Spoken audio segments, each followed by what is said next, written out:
In this video, I'm going to tell you why I really do not like beehives with landing boards. So I've said this on loads of videos that I've had previously that I really do not like landing boards. And there's a couple of big reasons why every single colony and beehive and nucleus that I have does not have a landing board. So a landing board is simply just a bit of wood that goes on the front of the beehive like this, that the bees can use to come in, land on and walk into the colony. So bees don't have landing boards in the wild, they just have like a hole in a tree or something, and they just land on the vertical face of the tree and walk up into the cavity in which the nest is in. And a lot of nucleus colonies are like that as well, in that you just have a hole with like a disc, and the bees will just land on the disc, or they'll just fly directly into that hole. I understand beekeepers why they like landing boards. And don't get me wrong, this isn't like a witch hunt. This isn't saying anybody who's got a landing board is doing something wrong.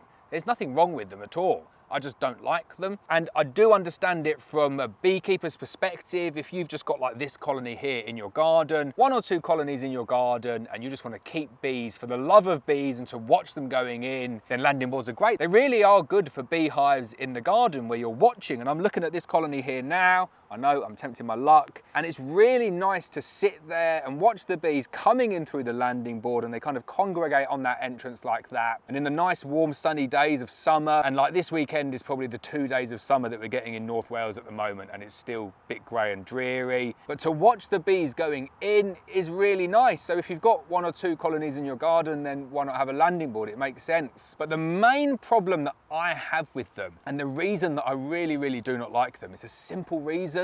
Probably doesn't apply to you, but it does apply to me. And that is, take up a huge amount of space when you're moving them around. And it is as simple as that. They take up probably an extra 15 or 20% of the space in my truck, and it means that you can't stack your nucs or you can't stack your beehives properly because you've got a landing board in place. It's as simple as that. However, there is a little halfway house that I've introduced into mine, and not for the reason of looking at your bees, just for the way that the design kind of sorts itself out. And it's actually a function of another part of the design that means that you end up with what's called an interior landing board. So this one here is what I would call like an exterior landing board. It sits outside the footprint of the hive. So you have the footprint of the hive, and then you have a landing board outside it. Whereas on my underfloor entrances, you have a landing board that sits underneath or within that footprint of the hive, and I call that an internal landing board. Now, I've not put that internal landing board in on that design so I can watch the bees going in, although you can, and it does mean they've got something to land on. I put that internal landing board on so that I can put a piece of foam in between to bung them up,